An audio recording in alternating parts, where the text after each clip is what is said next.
www.dj.com। DJ mixing कराने के लिए आज ही संपर्क करें।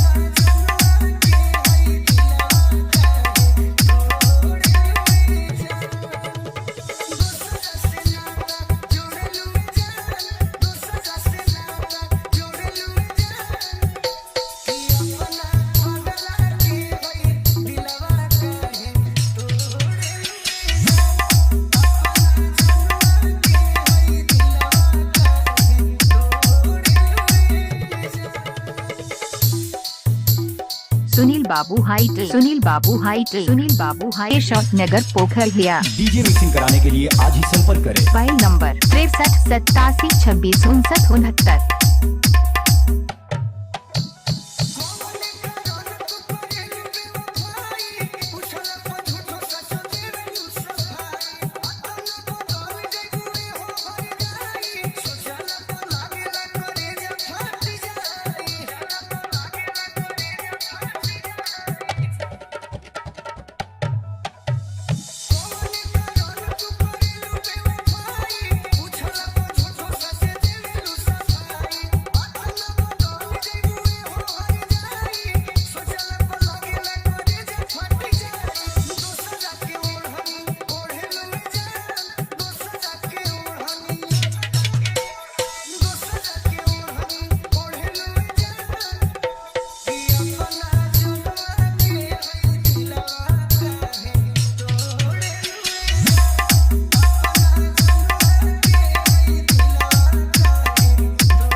सुनील बाबू हाई शॉट नगर पोखरिया। डीजे मिक्सिंग कराने के लिए आज ही संपर्क करें। Mobile number 63 87 26 69।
सुनील बाबू हाई शॉट नगर पोखरिया। डीजे मिक्सिंग कराने के लिए आज ही संपर्क करें। Mobile number 63 87 26 69।